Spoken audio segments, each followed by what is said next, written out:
8th class. आज पढ़ेंगे पाठ 12 ऊर्जा के स्रोत।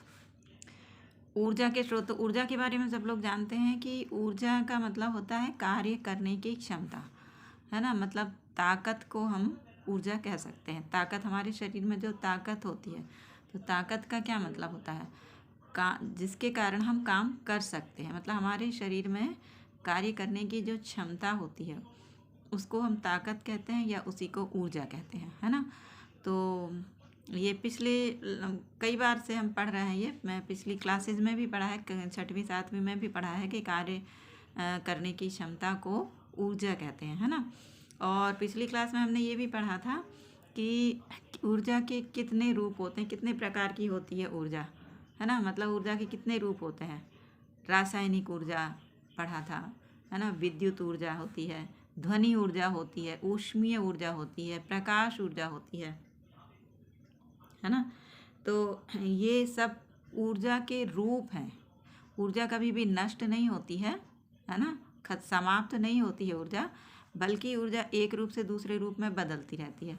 जैसे कि हमने बताया था कि जब हम स्विच ऑन करते हैं, है ना, और मतलब हीटर लगा होता है जिसमें खाना वगैरह बनता है ना। किचन में हीटर लगा होता है ना। तो वो हीटर में एक कॉइल होती है ना, तार की बनी हुई कुंडली टाइप की कॉइल होती है ना। और उसका जो प्लग है वो यदि हम लगा देते हैं और स्विच ऑन करते हैं तो क्या होता है, हीटर जो है वो गर्म हो जाता है ना। तो हमने स्विच ऑन किया, मतलब हमने हीटर को कौन सी ऊर्जा दी, विद्युत ऊर्जा। विद्युत ऊर्जा, बिजली जलने लगी, मतलब विद्युत ऊर्जा जो है वो बहने लगी है। किस में जाने लगी है, स्विच ऑन किया तो हम तार से होते हुए वो किस में जा रही है, हीटर में जा रही है। विद्युत ऊर्जा किस में जा रही है, हीटर में जा रही है ना। तो हीटर की कॉइल जो है वो गर्म हो गई, बहुत गर्म हो गई ना। फिर उसी पर हम लोग खाना वगैरह बनाते हैं। तो यहाँ पे अब ये विद्युत ऊर्जा किस में बदल गई, ये ऊष्मीय ऊर्जा में बदल गई, है ना। तो विद्युत ऊर्जा समाप्त तो नहीं हुई। हम ये तो नहीं कह सकते कि यहाँ हीटर गर्म हो गया तो मतलब विद्युत ऊर्जा समाप्त हो गई, नहीं। विद्युत ऊर्जा समाप्त नहीं हुई है। जब तक ये विद्युत धारा बह रही है तब तक ये हीटर जो है वो गर्म रहेगा, है ना। और जब हम स्विच ऑफ कर देंगे, विद्युत धारा का बहना रुक जाएगा, तो हीटर जो है वो धीरे धीरे ठंडा होने लगेगा, है ना। तो हम ये नहीं कह सकते कि विद्युत ऊर्जा समाप्त हो गई। विद्युत ऊर्जा का रूप बदल गया है। यहाँ से हमने विद्युत ऊर्जा शुरू की और वो ऊष्मीय ऊर्जा में बदल गई।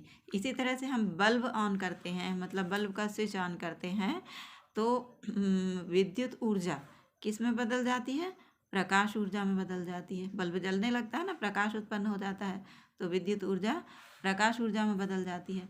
इस तरह से ऊर्जा एक रूप से दूसरे रूप में बदलती रहती है। तो ज़्यादातर हम लोग हमारे दैनिक जीवन में किसका उपयोग किया जाता है, विद्युत ऊर्जा का हम लोग बहुत उपयोग करते हैं, है ना।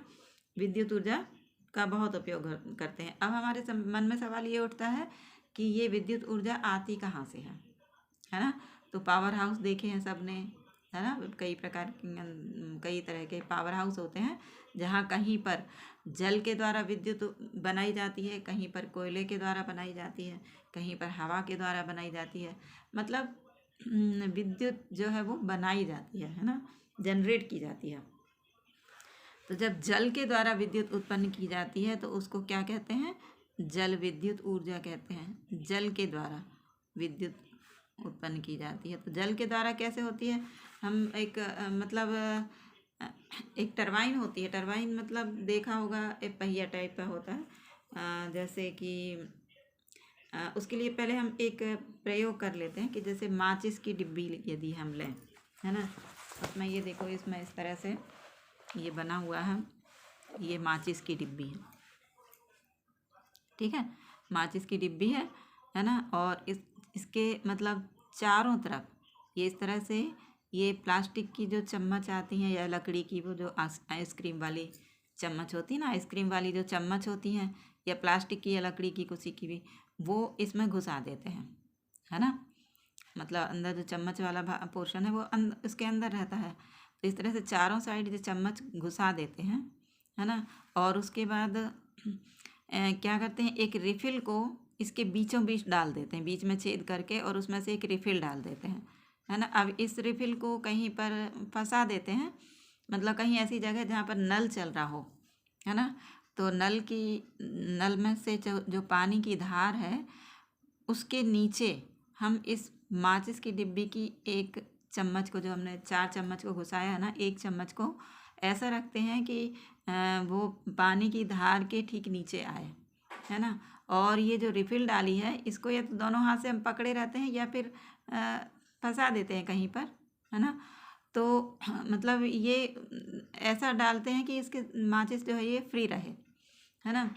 अब यहाँ से ये पानी की धार तेज़ी से पड़ती है तो ये चम्मच पर दबाव पड़ता है तो ये नीचे की तरफ झुकती है ना। और इस तरह से ये धीरे धीरे क्या है, ये माचिस जो है ये घूमने लगती है ना। इसको हम टरबाइन का नाम दे सकते हैं। जैसे पावर हाउस में बिजली उत्पन्न की जाती है तो वहाँ पे टरबाइन होती है, पर टरबाइन मतलब एक पहिया टाइप का होता है। ये जैसे इसमें ये है, ये इस तरह का एक पहिया टाइप का होता है ना। या हम ये कहें कि इस टाइप की कुछ होती है टरबाइन, ये इस तरह की, है ना। इस टाइप की होती है, खांचे बने रहते हैं और यहाँ बीच में एक होल रहता है।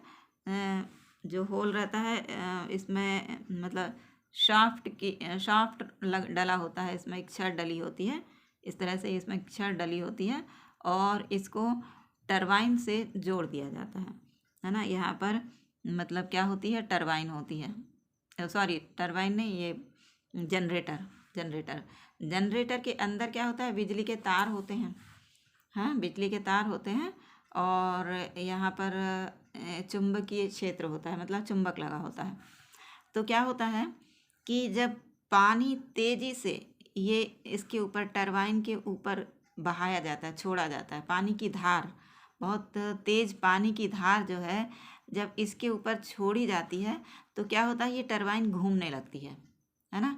ये घूमने लगेगी तो ये शाफ्ट लगा हुआ है, ये भी घूमने लगेगा, है ना। और ये कहाँ अंदर टरबाइन के अंदर, सॉरी ये जो जनरेटर है इसके अंदर जो तार होते हैं उनके बीच में ये घूमने लगता है ना। ये मतलब शाफ्ट जो लगा होता है, ये टरबाइन घूमने लगती है और इसके साथ साथ ये शाफ्ट घूमने लगता है। कहाँ अंदर चुंबकीय माहौल है, चुंबक लगे हुए हैं तो ये चुंबक के बीच में, और इसमें तार भी लगे हुए हैं, तो चुंबक के बीच में ये घूमने लगता है। तो चुंबक के बीच में जब तार जो है, तारों की कुंडली घूमती है तो क्या होता है, इसमें बिजली उत्पन्न हो जाती है। किसमें, ये जनरेटर में, ये जनरेटर है ना।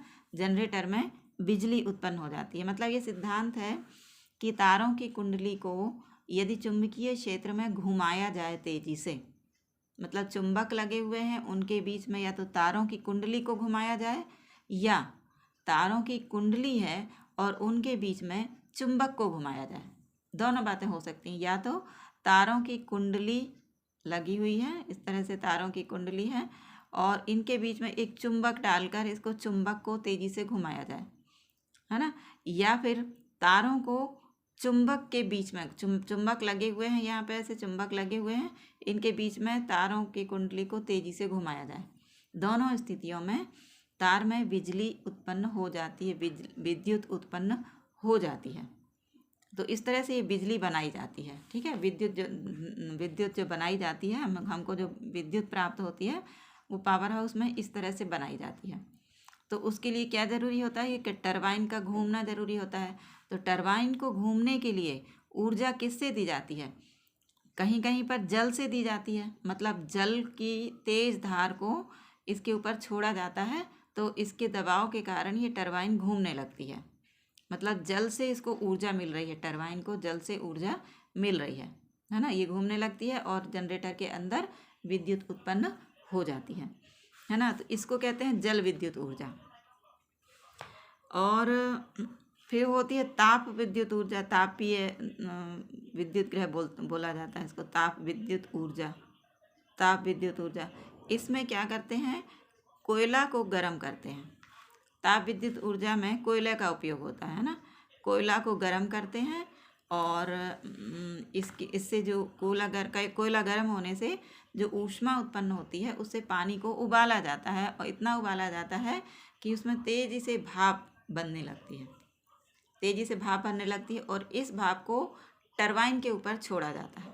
ये इस तरह की जो टरबाइन है, ये यहाँ से नीचे से यदि भाप देंगे तेज़ी से, ये भाप जो है भाप में इतनी ताकत होती है कि ये टरबाइन को घुमा देती है। जैसे एक सिंपल सी चीज़ है कि यदि हम एक गंजी में यदि हम पानी गर्म करने के लिए रखते हैं, पानी जब और इसके ऊपर हम एक ढक्कन रख देते हैं, और जब ये पानी उबलने लगता है तो हम देखते हैं कि ये इसके ऊपर रखा हुआ जो ढक्कन है वो बार बार उठने लगता है, गिरने लगता है, उठना गिरना इसका चलता रहता है, टन टन टन की आवाज़ आती रहती है ना। तो अभी तक तो ये ढक्कन जो है वो स्थिर रखा हुआ था, लेकिन जब ये पानी उबलने लगा तो ये ढक्कन अपनी जगह पर नहीं रहता, ये उठने लगता है, उठता गिरता रहता है, जैसे टन टन की आवाज़ आती रहती है।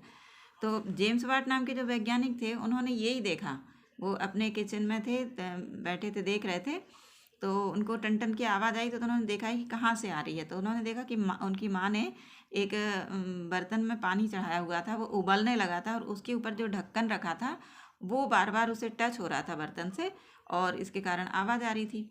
उन्होंने उठ के देखा तो उनको ये लगा कि ये बर्तन अपने आप कैसे उठ रहा है, मतलब ये जो ढक्कन है ये अपने आप कैसे उठ रहा है। तब उन्होंने उसको देखा कि इसमें से भाप निकल रही, पानी जो उबलने लगा तो उसकी जो भाप बन रही है, ये भाप जो है ये ढक्कन को उठा दे रही है ना, ये भाप जो है ये ढक्कन को उठा दे रही है। तो उनको लगा कि भाप में इतनी ताकत होती है कि ये ढक्कन को उठा दे रही है ना। तो उन्होंने फिर रिसर्च की, और बाद में फिर उन्होंने इसी सिद्धांत पर भाप इंजन का आविष्कार किया। तो भाप में इतनी ताकत होती है, तो इसी तरह से जो ताप विद्युत गृह होते हैं उनमें कोयला को गर्म करके ऊष्मा उत्पन्न की जाती है, और उस ऊष्मा से पानी को उबाला जाता है, इतना उबाला जाता है कि उसमें तेज़ी से भाप उठने लगती है। उस भाप को एकत्रित करके एक जगह और टरबाइन के ऊपर छोड़ा जाता है। तो भाप की ऊर्जा से टरबाइन जो है ये घूमने लगती है, और टरबाइन घूमने लगती है तो इससे विद्युत उत्पन्न होती है ना। तो ये है ताप विद्युत ऊर्जा। उसके बाद ज्वारीय ऊर्जा होती है, मतलब ज्वार भाटा का नाम सुना होगा। ज्वारीय ऊर्जा, समुद्र में क्या होता है, ज्वार भाटा आता है, मतलब पानी का स्तर जब बहुत तेज हो जाता है तो उसको ज्वार कहते हैं, और जब गिरता है तो उसको भाटा कहते हैं, है ना। तो दोनों स्थितियों में क्या होता है कि मतलब जो बांध बनाए जाते हैं, बांध जो बनाए जाते हैं पानी को रोकने के लिए, बांध बनाए जाते हैं, है ना। तो जो ज्वार आता है, ज्वार के समय जब जल का स्तर बढ़ता है तो ये बहता हुआ जो पानी है वो बांध के अंदर जाता है, बहता हुआ पानी बांध के अंदर जाता है। जल स्तर बढ़ता है तो बहता हुआ पानी जो है वो बांध के अंदर जाता है ना, जो बांध बनाया जाता है उसके अंदर आता है, और उसके अंदर टरबाइनें लगी होती हैं। तो इस पानी के कारण टरबाइनें जो हैं वो घूमने लगती हैं, ठीक है, टरबाइनें घूमने लगती हैं। उसी तरह जब जल का स्तर गिरता है तो जो बांध में भरा हुआ पानी रहता है, इकट्ठा हुआ पानी बांधों में रहता है, वो बाहर निकलता है, तो उस स्थान पर टरबाइन लगा दी जाती है ना। तो पानी जब तेजी से बाहर निकलता है तो वो टरबाइनों को घुमाते हुए निकलता है, तो इसको ज्वारीय ऊर्जा कहते हैं। और ये टरबाइन जो है वो जनरेटर से जुड़ी हुई होती हैं, तो जनरेटर में विद्युत ऊर्जा उत्पन्न हो जाती है। तो इस तरह से विद्युत ऊर्जा उत्पन्न होती है। पवन ऊर्जा जो होती है, पवन ऊर्जा मतलब पवन यानी हवा, तो पवन ऊर्जा जो होती जो हवा है इतनी तेजी से बहती है कि ये इससे बड़ी बड़ी चीज़ें हिल जाती हैं, है ना। तो इसी सिद्धांत पर पवन चक्की बना दी जाती है, इसी सिद्धांत पर पवन चक्की बनाई जाती है, और उस पवन चक्की से टरबाइनों को जोड़कर और उनसे विद्युत उत्पन्न की जाती है ना। तो जगह पवन चक्की देखा होगा। तो इस तरह से बहती हुई हवा जो है वो भी ऊर्जा का एक रूप है, जिसे पवन ऊर्जा कहते हैं, है ना। पवन ऊर्जा क्या है, ऊर्जा का एक रूप है जो हवा के कारण उत्पन्न होती है। मतलब पवन ऊर्जा बहती हुई हवा का एक रूप है, पवन ऊर्जा, ठीक है। और यहाँ पे टरबाइन लगा दी जाती हैं, बड़ी बड़ी टरबाइन लगा दी जाती हैं और उससे जुड़े जनरेटर से विद्युत उत्पादन होता है। ठीक है, तो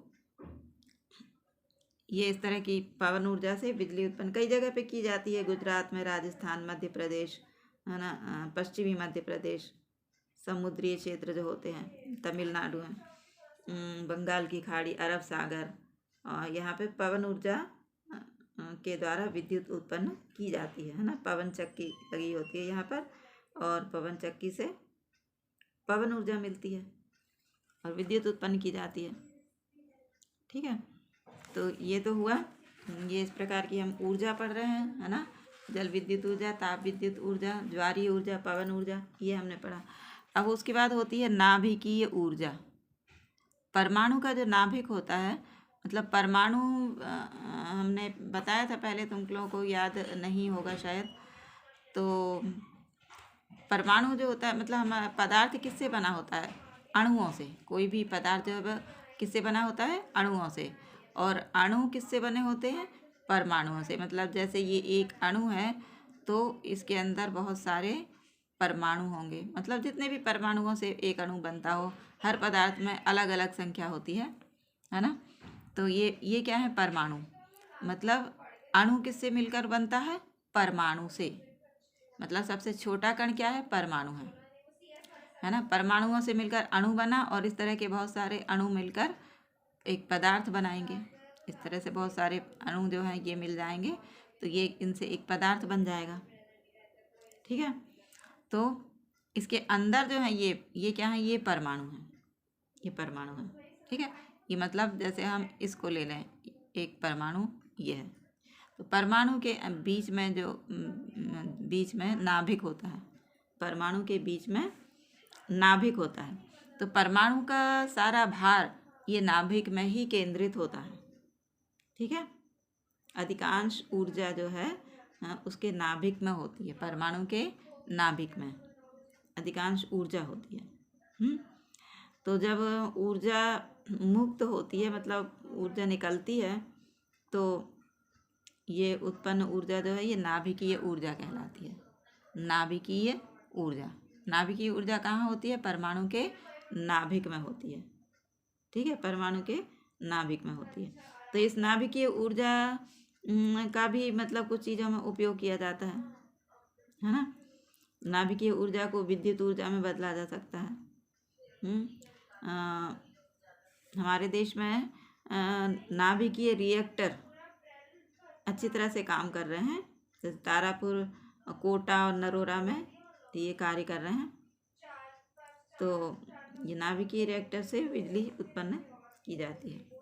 उसके बाद हम पढ़ते हैं जीवाश्म ईंधन।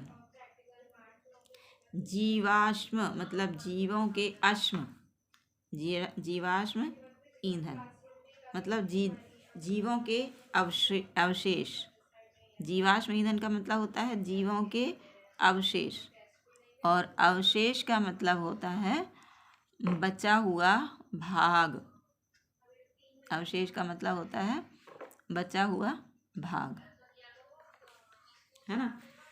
तो जीवाश्म ईंधन क्या है? पेट्रोलियम है, कोयला है, ये सब क्या है? जीवाश्म ईंधन है। मतलब हम लोग गाड़ियाँ वगैरह चलाते हैं, खाना बनाते हैं, तो उसके लिए कुछ ईंधन का उपयोग हम करते हैं ना। जैसे गाड़ियों में पेट्रोल होता है, डीजल होता है ना। और खाना बनाने के लिए हम पेट्रोलियम गैस का उपयोग करते हैं। पेट्रोलियम गैस का उपयोग करते हैं। तो ये ऐसी चीज़ें जो जलकर ऊर्जा प्रदान करती हैं, है ना। ये क्या होती हैं? इनको ईंधन कहते हैं। जैसे कोयला है, लकड़ी है, रसोई गैस है, पेट्रोल, डीजल, मिट्टी का तेल, ये सब क्या है? ये ईंधन कहलाते हैं। ईंधन मतलब जलने वाले पदार्थ, जो पदार्थ जलते हैं, जिनको जलाया जाता है ना। लकड़ी जो है ये ईंधन है, कोयला है, पेट्रोल है, ये सब क्या है? ईंधन है ना। अब इनको जीवाश्म ईंधन क्यों कहते हैं? क्योंकि ये जीवों के बचे हुए भाग से बने हुए हैं। कैसे बने हुए हैं? बहुत पहले, कई हजारों करोड़ों वर्ष पहले पृथ्वी में बहुत सारे परिवर्तन हुए थे, है ना। तो इन परिवर्तनों के कारण क्या हुआ? पेड़ पौधे पृथ्वी में दब गए, पेड़ पौधे जो हैं वो पृथ्वी में दब गए। और दबे दबे मतलब बहुत टाइम हो गया, इनके ऊपर धीरे धीरे मिट्टी की परत जमा होती गई, है ना। तो फिर पृथ्वी बनी, हाँ। और ये बहुत सालों तक इसी तरह से दबे रहे। तो बहुत अधिक दाब पड़ा, और दाब थी, बहुत ज़्यादा दाब और गर्मी भी रहती थी। तो बहुत अधिक दाब और गर्मी के कारण ये जो दबे हुए पेड़ पौधे वगैरह जो हैं ये कोयले में बदल गए, मतलब कोयले, ये जो पेड़ पौधे हैं पृथ्वी में बहुत सारे जब परिवर्तन हुए तो परिवर्तनों के कारण क्या हुआ, पेड़ पौधे जो हैं वो ज़मीन के अंदर दब गए और कई सालों तक ये दबे रहे। इसी तरह से कई सालों तक दबे रहे, और बहुत सालों तक दबे रहे तो इतना ज़्यादा दबाव पड़ा, मतलब बहुत ज़्यादा दाब और बहुत अधिक गर्मी। तो गर्मी के कारण जो पेड़ पौधे के जो बचा हुआ भाग है वो कोयले में बदल गया।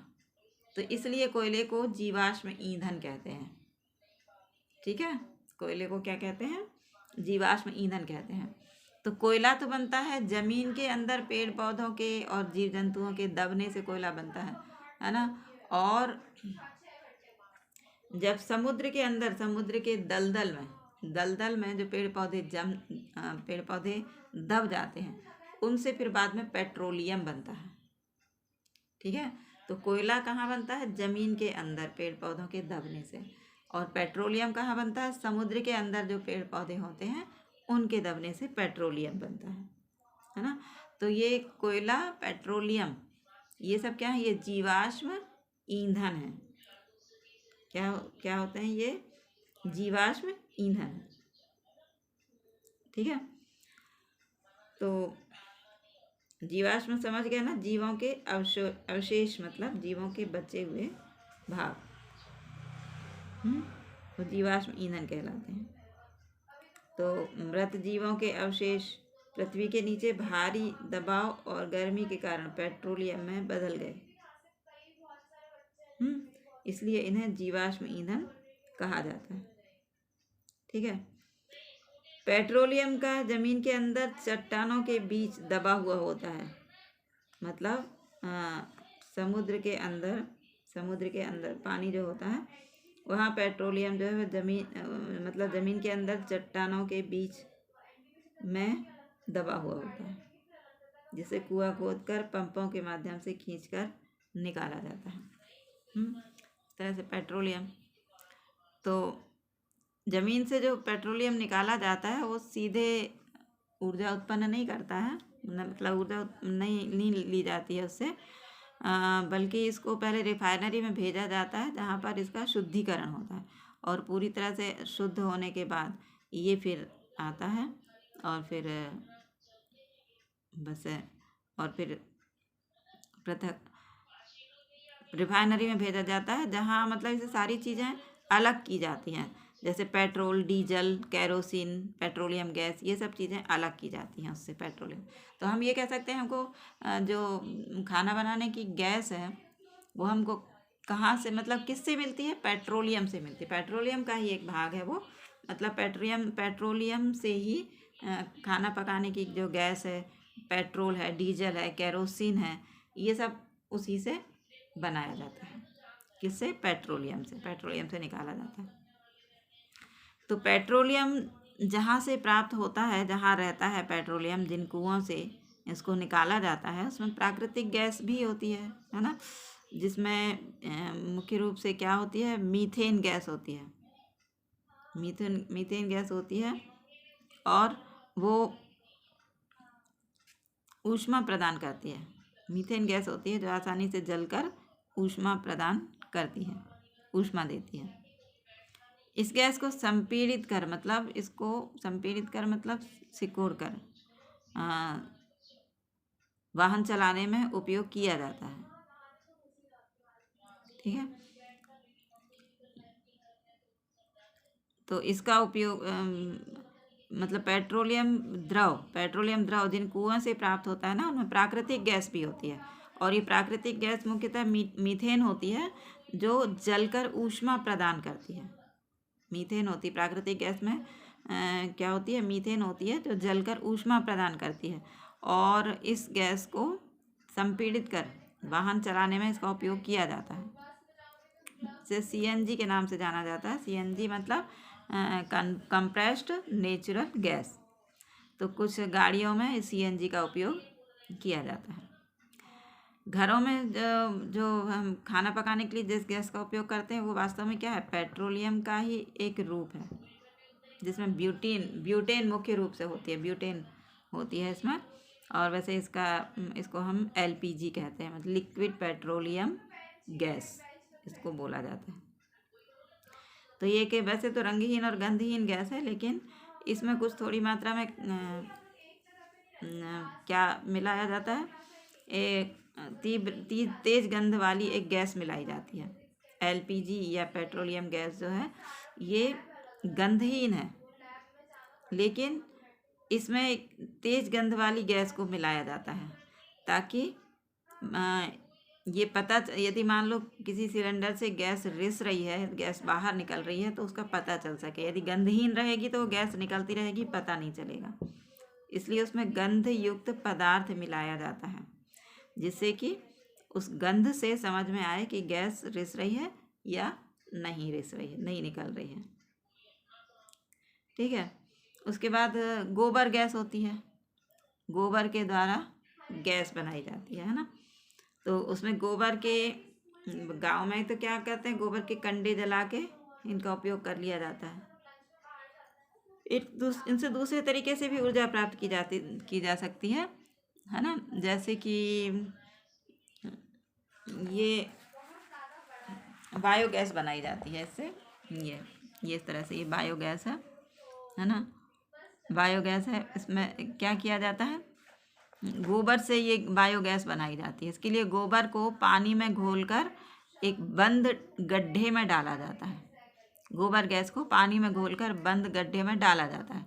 गड्ढे में क्या होता है, वायु नहीं होती है, तो गड्ढे में ये वायु की अनुपस्थिति में अपघटित होता है, मतलब टूटता है, और मीथेन, कार्बन डाइऑक्साइड और कुछ दूसरी गैसें बन जाती हैं। कौन सी, मीथेन, कार्बन डाइऑक्साइड और कुछ दूसरी गैसें बन जाती हैं। और गैसों का यह मिश्रण मतलब जो पौधे होते हैं, पौधे और मृत जीव जंतुओं के सड़ने से भी मिलता है। गैसों के इस मिश्रण को ही बायोगैस कहते हैं। कौन कौन सी गैसें होती हैं इसमें, मीथेन, कार्बन डाइऑक्साइड मुख्य रूप से होती हैं, बाकी और भी दूसरी गैस होती हैं। तो ये बायोगैस बनाने के लिए क्या करते हैं, एक गड्ढे में गोबर को पानी में घोलकर बंद गड्ढे में डाल दिया जाता है, और कुछ समय बाद, कुछ दिनों के बाद फिर क्या होता है, इसमें ये गड्ढे में जो मिश्रण है ये वायु की अनुपस्थिति में अपघटित होता है, टूटता है, और मीथेन, कार्बन डाइऑक्साइड और कुछ दूसरी गैसें इससे मिलती हैं। ठीक है। मीथेन, कार्बन डाइऑक्साइड ये यहाँ से गोबर और पानी, ये गड्ढा है ना, ये फिर ये नली लगा दी है यहाँ पर, तो इससे ये इधर जा रहा है। ठीक है। तो इसको कहते हैं बायोगैस। बायोगैस में क्या क्या होता है, मीथेन, कार्बन डाइऑक्साइड और दूसरी गैसें होती हैं। गैसों का मिश्रण वनस्पति मतलब पेड़ पौधे और जीव जंतुओं के सड़ने से प्राप्त होता है। गैसों के इस मिश्रण को ही बायोगैस कहते हैं। ये यहाँ पे देखो, ये बायोगैस यहाँ पे जो है बायोगैस बन जाती है, इसके अंदर है ये बायोगैस। ठीक है। तो इससे मतलब खाना भी पकाया जा सकता है, प्रकाश उत्पन्न किया जा सकता है। जो बचा पदार्थ होता है वो खाद के रूप में उपयोग में लाया जाता है। ठीक है। तो ये हुआ बायोगैस। तो इस तरह से ये भी ऊर्जा का एक स्रोत है ना। तो इन चीज़ों, ये विकल्प है हमारे।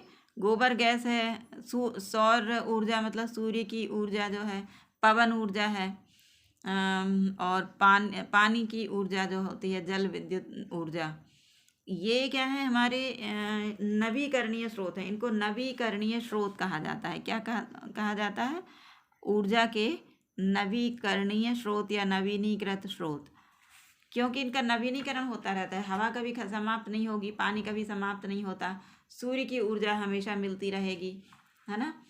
तो ये नवीकरणीय स्रोत हैं जो कभी समाप्त नहीं होते। ऊर्जा के नवीकरणीय स्रोत सूर्य की ऊर्जा, पवन ऊर्जा है, जल ऊर्जा है ना, ये बायोगैस है ना, ये कभी समाप्त नहीं होंगे, इसलिए इसको नवीकरणीय स्रोत कहा जाता है। और जो कोयला, पेट्रोलियम है ना, कोयला, पेट्रोलियम वगैरह जो है, ये जैसे जैसे उपयोग होते जाएंगे तो धीरे धीरे ये समाप्त भी हो जाएंगे। तो इनका दोबारा नवीनीकरण नहीं होता है, मतलब बहुत टाइम लगता है, इनको बनने में बहुत टाइम लगता है। अनवीकरणीय स्रोत, इनको बनने में बहुत टाइम लगता है, इसलिए मतलब इनको अनवीनीकृत स्रोत कहते हैं या अनवीकरणीय स्रोत कहते हैं, जिनका नवीनीकरण नहीं हो सकता, ये समाप्त हो जाते हैं। कोयला जो है अभी इसका उपयोग हो रहा है, लगातार उपयोग हो रहा है और बहुत ज़्यादा उपयोग इसका होता रहेगा तो धीरे धीरे क्या होता जाएगा, समाप्त होता जाएगा, मतलब कम होता जाएगा और अंत में ये समाप्त हो जाएगा, क्योंकि इसका निर्माण नहीं हो रहा है, तो इसलिए एक दिन ये समाप्त हो जाएगा। फिर इसके निर्माण में, ये मतलब नेचुरल तरीके से इसका निर्माण होता है, बनता है, ये ज़मीन के अंदर से इसको निकाला जाता है खदानों में, तो इसके बनने में कई वर्ष लग जाते हैं, लाखों वर्ष लग जाते हैं, तब ये बन पाता है ना। इसलिए इसको अनवीकरणीय स्रोत कहा जाता है। सूर्य ऊर्जा जो है ये नवीकरणीय है, मतलब हमेशा हमको मिलती रहेगी, कभी समाप्त नहीं होगी, तो इसको नवीकरणीय स्रोत कहते हैं। इससे सूर्य की ऊर्जा का उपयोग करके खाना बनाया जाता है, सोलर कुकर बनाया गया है और उसमें खाना बनाया जाता है ना। सौर सेल भी बनाए जाते हैं जो कि छत के ऊपर लगा दिए जाते हैं, सौर सेल, और पानी वानी गर्म करने के लिए भी इनका उपयोग होता है। इससे बिजली भी बनती है ना, बिजली भी बना ली जाती है। सोलर कुकर जो होता है उसमें क्या होता है, कांच का बना, एक धातु का बना हुआ चौड़ा बर्तन होता है, इसमें एक ढक्कन होता है, ढक्कन में कांच लगा हुआ होता है और इसके अंदर जो डिब्बे हैं वो काले रंग के पेंट से किए हुए होते हैं। ये इस तरह से ये सोलर कुकर है, ये इसमें कांच का ये ढक्कन लगा हुआ है, दर्पण है ये, मतलब है ना, और ये कांच का ढक्कन लगा हुआ है। ये पूरा धातु का बर्तन होता है और ये डिब्बे होते हैं, ये धातु के डिब्बे होते हैं, ये काले रंग से पेंट कर दिए जाते हैं क्योंकि, और इसको सूर्य के प्रकाश में रख दिया जाता है तो क्योंकि काला रंग जो है वो ज़्यादा से ज़्यादा ऊष्मा को अवशोषित करता है, तो सूर्य की ऊर्जा जब इसके ऊपर पड़ती है तो ये काला रंग होने के कारण ये जल्दी ही सूर्य की ऊर्जा को अवशोषित कर लेता है, सोख लेता है और गर्म हो जाता है। जब ये गर्म हो जाता है तो फिर खाना पकने लगता है, ठीक है, खाना पकने लगता है, तो इसलिए काला रंग ऊपर किया जाता है ताकि वो जल्दी से जल्दी और ज़्यादा से ज़्यादा ऊष्मा को अवशोषित कर सके। तो ये इस तरह से सौर सेल बनाए जाते हैं, ये सौर कुकर बनाया जाता है जिसमें खाना वगैरह बनाया जाता है। उसके बाद ये होता है ये सौर जल ऊष्मक, सौर सेल भी बनाए जाते हैं, ये सौर जल ऊष्मक।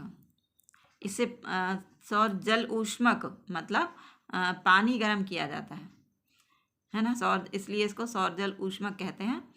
इसमें तांबे की नलियाँ लगी होती हैं, ये बॉक्स जो होता है, बॉक्स ऊष्मारोधी होता है ना, और इसमें बॉक्स में तांबे की लंबी नलियाँ लगी होती हैं जिनको काला कर दिया जाता है, तांबे की लंबी नलियाँ हैं, इनको काला कर दिया जाता है।